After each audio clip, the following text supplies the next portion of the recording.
Bukek Xiansu. Audiobook novel silat. Cerita, Ho Ping Hu.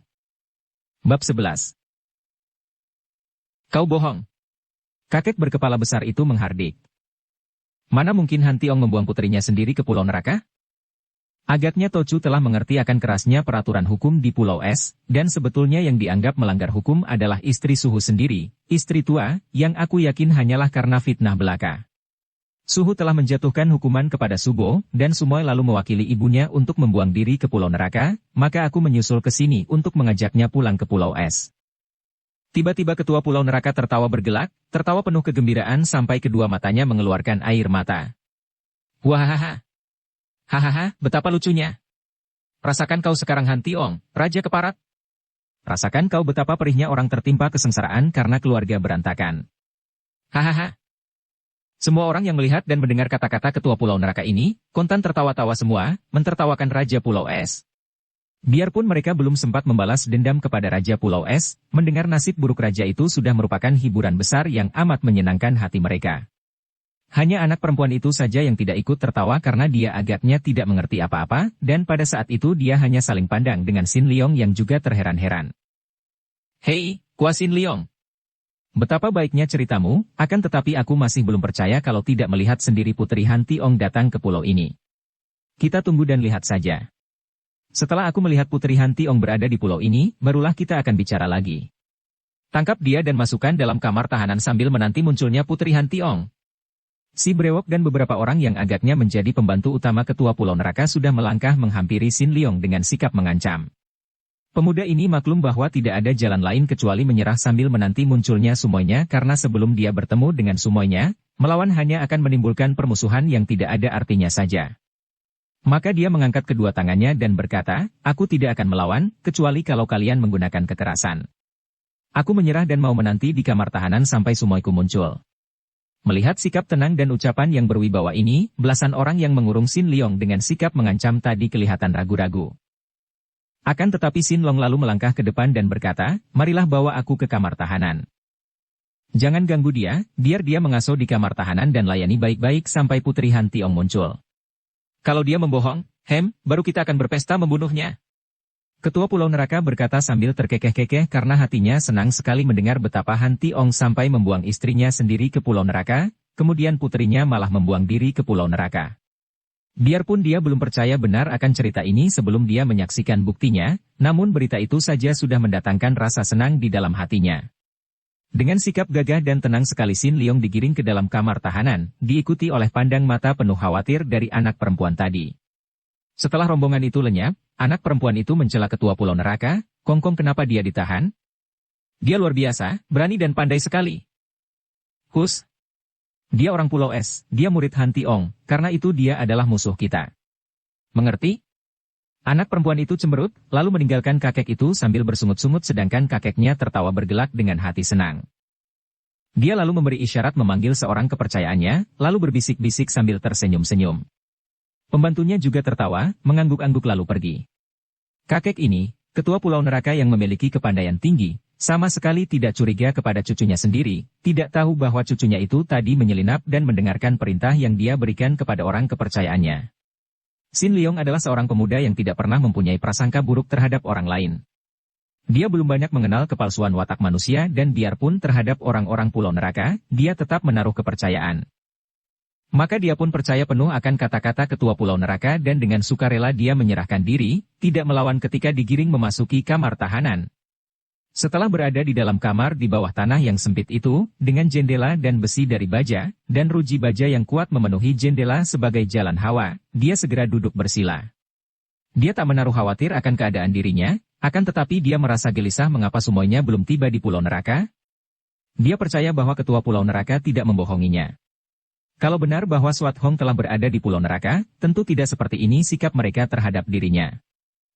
Kalau begitu, jelas bahwa Sumoynya belum tiba di Pulau Neraka, padahal telah berangkat lebih dahulu. Kemanakah perginya Sumoynya itu? Tengah malam telah lewat dan keadaan sunyi sekali dalam kamar tahanan itu. Tidak ada penjaga di luar pintu atau jendela, akan tetapi dia tahu bahwa di pintu masuk lorong tahanan itu terdapat beberapa orang penjaga yang selalu siap dengan senjata di tangan. Tiba-tiba dia mendengar suara wanita yang marah-marah di sebelah luar dan suara para penjaga ketakutan. "Kalian berani melarangku masuk?" terdengar suara wanita itu. "Nona, tahanan ini adalah orang penting. Dan kau anggap aku bukan orang penting? Kau kira aku mau apa? Aku mau mengejeknya dan memakinya, dia adalah musuh besarku. Apakah kau berani melarangku? Coba kau melarang dan aku akan mengatakan kepada Kongkong bahwa kalian berani kurang ajar kepadaku hendak menggodaku, aku mau melihat apakah kepala kalian masih akan menempel di leher." "Ah, tidak, bukan begitu. Maafkan, Nona. Silahkan masuk, silahkan. Awas kalau ada yang mengikuti aku dan mengintai, berarti dia mau kurang ajar dan akan kuberitahukan kepada Kongkong." Sin Leong sudah menduga siapa wanita yang bicara di luar dan ribut-ribut dengan para penjaga itu, akan tetapi begitu darah itu muncul di bawah sinar lampu di luar ruji jendelanya, hampir saja dia berteriak memanggil karena mengira bahwa Swat Hong yang muncul itu. Di bawah sinar lampu yang tidak begitu terang memang gadis cucu ketua Pulau Neraka ini hampir sama dengan Swat Hong. Setelah melihat jelas bahwa yang datang adalah cucu ketua Pulau Neraka dan mengingat akan kata-kata gadis ini di luar tadi bahwa kedatangannya dengan niat mengejek dan memakinya, Sin Leong tetap duduk bersila dan bahkan memejamkan matanya, pura-pura tidur. SSSSTTT. Sin Leong tidak menjawab, bergerak sedikit pun tidak. Perlu apa melayani seorang bocah yang hanya datang hendak mengejek dan memakinya? Demikian pikirnya, sungguh pun hatinya terasa tidak enak juga harus mendiamkan saja orang yang susah payah datang sampai ribut mulut dengan para penjaga. Tentu akan kecewa hatinya, pikir Sin Leong dan diam-diam dia mengintai dari balik bulu matanya yang direnggangkannya sedikit. PSSSTTT, kau tidak tidur, bulu matamu bergerak-gerak, jangan kau tipu aku. Anak perempuan itu berkata lagi dengan suara bisik-bisik dan meruncingkan bibirnya di antara ruji-ruji jendela. Sin Leong menarik napas panjang dan membuka matanya. "Hah, kau boleh mengejek dan memaki sesukamu, kemudian pergilah agar aku dapat mengasuh benar-benar," katanya. "Hai Hik." Gadis itu menahan ketawanya, menutupi mulutnya yang kecil. "Kiranya engkau sama bodohnya dengan para penjaga itu, percaya saja apa yang kukatakan di luar tadi." Sin Leong bangkit berdiri dan menghampiri jendela kamar tahanan. Mereka saling berhadapan dan saling pandang melalui ruji-ruji jendela. "Apa yang kau maksudkan, Nona?" Mulut yang tersenyum itu kini cemberut dan terdengar suaranya manja, "Kau tadi menyebutkan adik yang manis. Mengapa sekarang menjadi Nona? Kau benar pandai mengecewakan hati orang." Mau tidak mau Sin Leong tersenyum. Bocah ini manja dan lincah, mengingatkan dia kepada Han Swat Hong. Banyak persamaan antara kedua orang perempuan itu. "Baiklah, adik yang manis. Sebenarnya, mau apa kau datang ke sini kalau bukan untuk mengejek dan memaki aku yang dianggap musuh oleh kakekmu?" "Aku datang untuk bercakap-cakap." Waktu dan tempatnya tidak tepat untuk bercakap-cakap. "Aku adalah seorang tahanan dan engkau adalah cucu Tocu di sini, tempat ini di kamar tahanan yang kotor dan sempit dan sekarang sudah lewat tengah malam.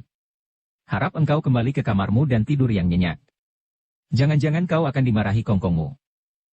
"Aku tidak takut. Aku sengaja datang ke sini untuk bercakap-cakap denganmu. Siapa berani melarangku?" Sikapnya menjadi galak, matanya bersinar-sinar dan Sin Leong menarik napas panjang.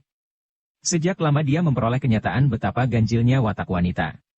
Dia melihat watak-watak yang aneh dan sukar dimengerti yang dilihatnya pada diri Xia Ginhua yang menyeleweng dari suaminya, berjinah dengan Lukiat, pada diri Liu Gue ibu Swat Hong yang tadinya periang lalu berubah pemurung dan berhati begitu sabar dan mengalah terhadap suaminya yang menyakitkan hatinya, pada diri Te Kuat Lin yang juga amat berubah setelah menjadi istri raja, pada diri Swat Hong yang telah nekat membuang diri ke Pulau Neraka. Dan kini dia berhadapan dengan seorang gadis yang juga berwatak aneh sekali. "Baiklah, jangan marah karena tidak ada yang melarangmu di sini. Kalau kau ingin bercakap-cakap, nah, bercakaplah dan aku akan mendengarkan." Gadis itu melongo. "Bercakap apa?" Diam-diam Sin Leong merasa geli. Benar-benar seorang gadis yang masih seperti kanak-kanak dan mungkin semua sikapnya tadi, ketika bergembira dan ketika marah, tidaklah setulusnya hati maka demikian mudah berubah. "Bercakap apa saja sesukamu, misalnya siapa namamu, siapa pula nama Kongkongmu dan keadaan di pulau ini dan lain-lain." Wajah itu berseri kembali, gembira setelah ingat bahwa sesungguhnya banyak sekali bahan untuk dibicarakan. "Namaku Soancu, oh Soancu. Namamu indah." Sin Leong memuji untuk menyenangkan hatinya. Dan memang hati Soancu senang sekali mendengar pujian ini. "Benarkah? Benarkah namaku indah?" Dengan penuh gairah dia lalu menceritakan riwayatnya secara singkat. Ketua atau majikan Pulau Neraka itu bernama Oukong Ek bukanlah seorang buangan dari Pulau Es, melainkan keturunan orang buangan yang semenjak ratusan tahun menjadi ketua di situ karena memiliki ilmu kepandaian tinggi. Kakek dari Oukong Ek, seorang buangan dari Pulau Es yang berilmu tinggi, adalah seorang pertama yang menjadi ketua di Pulau Neraka, kemudian menurunkan kedudukan ini kepada anaknya sampai kepada Oukong Ek. Oukong Ek sendiri mengambil seorang buangan dari Pulau Es, seorang bekas pelayan permaisuri Raja Pulau Es yang dijatuhi hukuman buang karena fitnah dan sesungguhnya dia tidak mau melayani seorang pangeran yang tergila-gila kepadanya, menjadi istrinya mempunyai seorang anak laki-laki yang bernama Ousiankok. Akan tetapi istrinya meninggal dunia ketika Ousiankok menikah dengan seorang gadis Pulau Neraka dan ketua Pulau Neraka ini tinggal menduda. Dia mencurahkan pengharapannya kepada putra tunggalnya yang mewarisi semua ilmunya dan yang diharapkan kelak akan menggantikan kedudukannya kalau dia sudah mengundurkan diri. Namun nasib buruk menimpa keluarga Ou. Ketika istri Ousiankok melahirkan seorang anak, yaitu Soanchu, ibu muda ini meninggal dunia. Ousiankok demikian berduka sehingga ingatannya terganggu, menjadi gila dan melarikan diri dari Pulau Neraka, tak seorang pun tahu kemana perginya orang gila itu. Demikianlah riwayatku yang tidak menggembirakan, Soanchu mengakhiri ceritanya. Sejak kecil aku tidak pernah melihat wajah ibu dan ayahku. Ayah sampai sekarang tidak pulang dan tidak ada yang tahu berada di mana. Aku dipelihara dan dididik oleh Kongkong yang mengharapkan kelak aku menggantikan kedudukan ketua di sini. Akan tetapi aku tidak sudi. Mengapa tidak suka, Soanchu? Siapa sudi mengurusi orang-orang gila itu? Mereka semua gila dan jahat, karena itu aku suka kepadamu Sin Leong. Engkau lain daripada mereka, engkau berani dan baik. Maka aku datang untuk menolongmu. Ketahuilah, sebentar lagi, kalau kau dikira sudah tidur, engkau akan dibunuh. Sin Leong terkejut akan tetapi tetap bersikap tenang. Benarkah? Mengapa aku dibunuh? Bukankah Kongkongmu berjanji bahwa kita akan menunggu sampai semuaku tiba di Pulau Neraka? Kau percaya kepada Kongkong? Dia hanya membohong. Ah, mengapa begitu? Sebagai seorang ketua tidak sepatutnya kalau dia menipu. Membohong dan menipu merupakan perbuatan yang menguntungkan dan bahkan dianggap baik dan layak di sini. Itu adalah tanda dari kecerdikan seseorang. Pantas kau tadi pun membohongi penjaga. Sin Leong mencela. Memang, kalau tidak membohong, mana bisa masuk dengan mudah. Dan kau tentu akan celaka kalau kau tidak membohong. Alasan dicari-cari dan ngawur. Jadi mereka hendak membunuhku? Mudah saja, apa dikira aku begitu mudah dibunuh? Kau tidak tahu kecerdikan Kongkong, Sin Leong. Kalau digunakan kekerasan, agaknya kau akan melawan dan sudah melihat kau tadi sudah lihai. Akan tetapi, mereka akan mengerahkan binatang-binatang berbisa untuk mengeroyokmu dan membunuhmu di kamar sempit ini. Kalau segala macam ular, kalajengking, kelabang, lebah dan lain binatang berbisa itu datang memenuhi tempat ini dan mengeroyokmu, apa yang akan dapat kau lakukan untuk menyelamatkan diri? Aku akan berusaha membela diri, kalau aku gagal, aku akan mati dan habis perkara. Tidak ada hal yang menggelisahkan hatiku. Kau sombong. Kau tidak minta tolong kepadaku? Andai kata aku minta tolong juga, kalau kau tidak mau menolong, apa artinya? Tanpa ku minta sekalipun, kalau kau mau menolong, bagaimana caranya? Sudahlah, kau hanya akan menyusahkan dirimu sendiri saja, Soanchu. Betapapun juga terima kasih atas kedatanganmu dan kebaikan hatimu. Kau seorang dara yang cantik dan baik budi, sayang kau berada di antara orang-orang liar itu. Pergilah, jangan sampai kakekmu melihat engkau berada di sini. Soanchu mengeluarkan sebuah bungkusan. Inilah yang akan menyelamatkanmu. Kau pergunakan obat bubuk ini untuk menggosok semua kulit tubuhmu yang tampak, dan sebarkan sebagian di sekelilingmu. Tidak akan ada seekor pun binatang berbisa yang berani datang mendekat, apalagi menggigitmu. Nah, sebetulnya kedatanganku hanya untuk menyerahkan ini, akan tetapi kita terlanjur ngobrol panjang lebar. Selamat tinggal, Sin Leong. Sin Leong menerima bungkusan itu, mengulurkan tangan dari antara ruji jendela dan memegang lengan dara itu. Nanti dulu, Soanchu. Ada apa lagi? Gadis itu membalikkan tubuh dan mereka saling berpegangan tangan. Hal ini dilakukan oleh Sin Leong karena dia merasa terharu juga oleh pertolongan yang sama sekali tidak disangka-sangka itu. Soanchu, tahukah engkau apa yang akan terjadi padamu kalau sampai Kongkongmu mengetahui akan perbuatanmu ini? Penolong engkau? Paling-paling dia akan membunuhku. Begitu ringan kau memandang akibat itu?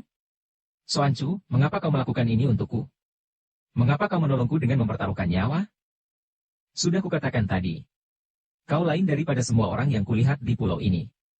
Aku suka padamu dan aku tidak ingin mendengar apalagi melihat engkau mati.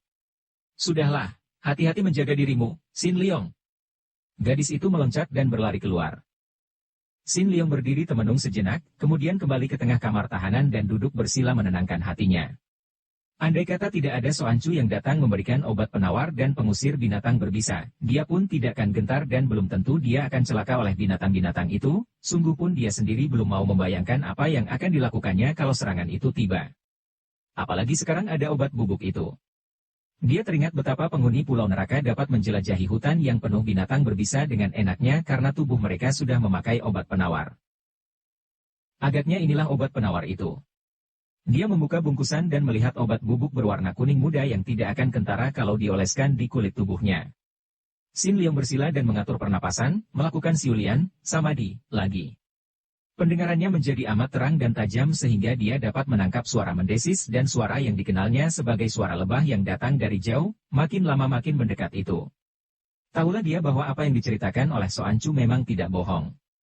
Sekali ini agaknya anak itu tidak membohong. Maka dia lalu membuka bungkusan, menggosok kulit tubuhnya yang tidak tertutup pakaian dengan obat itu. Mukanya sampai ke leher, tangan dan kakinya, digosoknya sampai rata. Kemudian sambil membawa bungkusan yang terisi sisa obat itu, dia menanti. Tak lama kemudian, suara itu menjadi makin dekat dan tiba-tiba saja muncullah mereka. Diam-diam Xin Liong bergidik juga. Tentu dia akan melompat kalau saja dia tidak mempunyai obat penolak itu. Dari bawah pintu, puluhan ekor ular kecil dan kelabang besar, kalajengking yang besarnya sebesar ibu jari, merayap dengan cepat memasuki kamar, berlomba dengan lebah-lebah putih yang beterbangan masuk melalui jendela. Xin Liong cepat menyebarkan bubuk obat ke sekeliling di atas lantai, dan menaburkan sebagian ke atas, ke arah lebah-lebah yang beterbangan. Dia tersenyum kagum melihat akibatnya. Semua binatang berbisa itu, dari yang paling kecil sampai yang paling besar, tiba-tiba serentak membalik saling terjang dan saling timpa, lari cerai-berai meninggalkan kamar. Lebah-lebah putih juga terbang dengan kacau, menabarak dinding dan banyak yang jatuh mati, yang sempat terbang keluar jendela saling tabrak seperti mabok, dan sebentar saja suara binatang-binatang itu sudah menjauh. Akan tetapi mendadak Xin Liong meloncat berdiri ketika mendengar suara lain yang membuat jantungnya berdebar. Suara seorang wanita memaki-maki, iblis kalian semua. Manusia-manusia gila. Kalau tidak dapat membasmi kalian, jangan sebut aku Han Suat Hong. Xin Liong meloncat ke arah jendela, kedua tangannya bergerak dan terdengar suara keras ketika ruji-ruji jendela jebol semua. Dia meloncat dan keluar dari kamarnya, terus berlari keluar melalui lorong. Setibanya di luar, tampaklah olehnya Suat Hong berdiri tegak dengan kedua tangan bertolak pinggang, dua orang anggota Pulau Neraka roboh dan mengadu-adu di bawah sedangkan belasan orang lain mengurung gadis itu. Xin Liong menggeleng-geleng kepala. Semuanya memang galak dan pemberani. Bukan main gagahnya. Dikurung oleh orang-orang Pulau Neraka itu masih enak-enak saja, bahkan tidak mencabut pedang, padahal semua yang mengurungnya memegang senjata. Hei! Mundur kalian, jangan ganggu dia. Xin Liong sudah meloncat ke depan. Kau yang mundur. Mengapa ikut-ikut keluar? Suat Hong membentak dan memandang Xin Liong dengan mata mendelik. Sumoy. Aku hanya ingin menolongmu. Siapa membutuhkan pertolonganmu? Kembalilah ke kamar tahananmu itu dengan. Akan tetapi Suat Hong tak dapat melanjutkan kata-katanya karena kini orang-orang Pulau Neraka telah mengeroyoknya. Wutut. Ciut. Tubuh Suat Hong sudah menyambar ke sana-sini, selain mengelak dari serbuan banyak senjata itu, juga untuk mengirim serangan-serangan balasan dengan tangan dan kakinya yang bergerak cepat sekali. Bukan main hebatnya Suat Hong yang bergerak cepat dan yang didorong oleh perasaan marah itu. Dia memang marah, bukan marah kepada orang-orang Pulau Neraka, melainkan marah kepada Xin Liong. Kiranya tanpa diketahui oleh Xin Liong sendiri, sudah sejak tadi Suat Hong tiba di tempat itu, menggunakan kepandaiannya menyelundup sehingga tidak diketahui para penjaga dan dia telah dapat mendengarkan percakapan antara suhengnya dan Soancu. Hatinya menjadi panas. Dia sendiri tidak tahu akan hal ini, tidak sadar mengapa dia menjadi tidak senang mendengar betapa suhengnya bercakap-cakap dengan ramah bersama seorang gadis. Karena itu, niatnya untuk menolong suhengnya menjadi buyar dan dia hanya menonton saja ketika suhengnya diserbu binatang berbisa dan dapat menolong diri dengan obat penolak yang diberikan oleh Soancu. Ketika Suat Hong yang marah menyaksikan ibunya dijatuhi hukuman buang melarikan diri dari Pulau Es, Dara ini segera berlayar menggunakan sebuah perahu Pulau Es. Tujuannya memang hendak membuang diri ke Pulau Neraka menggantikan ibunya, dan terutama hal ini dilakukannya sebagai protes kepada ayahnya.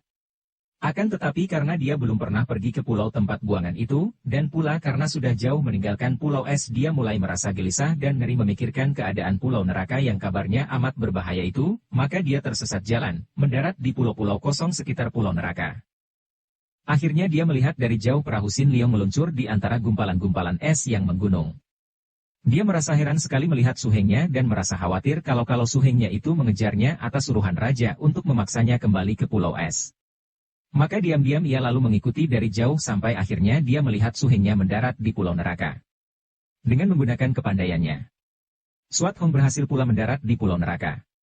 Dia tidak khawatir akan serangan binatang-binatang berbisa, karena sebelum berangkat Suat Hong membawa batu mustika hijau yang dia dapat dahulu dari ayahnya. Di bagian tertentu di dasar laut dekat pulau es terdapat batu mustika hijau ini yang amat sukar didapat dan hanya beberapa orang penghuni pulau es saja yang berhasil mendapatkannya. Batu mustika hijau ini mengandung khasiat yang mukjizat terhadap ular berbisa dan semua binatang berbisa, selalu ditakuti binatang-binatang itu, juga dapat dipergunakan untuk mengobati luka terkena gigitan binatang berbisa. Maka, dengan batu mustika di tangannya, dengan mudah Suat Hong dapat memasuki pulau neraka tanpa mendapat gangguan sedikit pun dari binatang berbisa yang hidup di pulau itu. Ketika Suat Hong tiba di tengah pulau, dia sempat melihat sinar. Maka dia menanti sampai larut malam dan menyelundup ke dalam tempat tahanan, dengan maksud menolong suhengnya, akan tetapi tanpa disengaja dia dapat mendengarkan percakapan antara suhengnya dengan Soan Chu. Inilah yang membuat hatinya menjadi panas sehingga ketika dia ketahuan para penjaga dan dikeroyok, dia menolak keras bantuan Sin Leong. Tentu saja Sin Leong menjadi terheran-heran melihat sikap semuanya dan memandang dengan alis berkerut dan hati khawatir. Sudah ada 6 orang pengeroyok terguling roboh oleh gerakan kaki tangan Suat Hong yang marah itu, padahal Dara itu belum mencabut pedangnya. Dapat dibayangkan betapa akan hebatnya kalau Dara itu sudah menggunakan senjata. Sumoy, tahan. Dia meloncat maju. Sing. Mundur kau. Sin Leong terkejut melihat Sumoynya mencabut pedang. Dan pada saat itu, terdengar bentakan keras, siapakah gadis cilik itu berani mengacau di sini? Ah, Kua Sin Leong, engkau berani lolos dari tempat tahanan? Yang datang adalah Oukong Ek, ketua pulau neraka. Tentu saja ketua ini tidak mengenal Suat Hong, sebaliknya, Dara itu pun tidak mengenal kakek berkepala besar ini, maka dia memandang rendah dan membentak, siapa kau? Kalau sudah bosan hidup, majulah. Dara itu dengan gerakan gagah melintangkan pedangnya di depan dada. Sin Leong cepat melangkah maju. Dia tahu betapa lihainya kakek ini, maka untuk mencegah pertempuran, dia cepat berkata, Tochu, jangan salah sangka.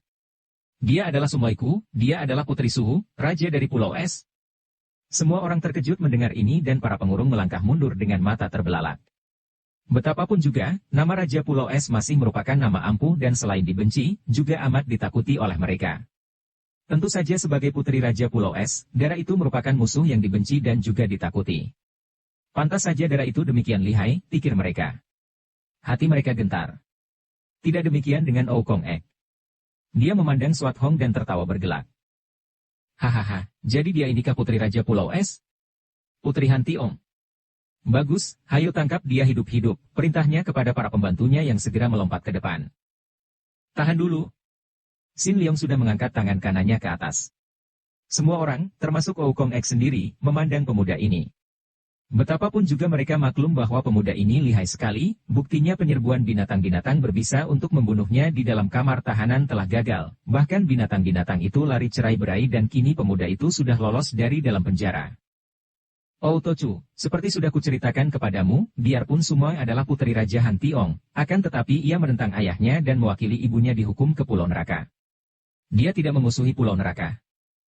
Hahaha, apapun yang kau katakan, dia tetap adalah Putri Han Tiong, musuh besar kami. Mana kami dapat percaya kepada kalian, putri dan murid Han Tiong? Tangkap mereka. Bersambung ke bab 12.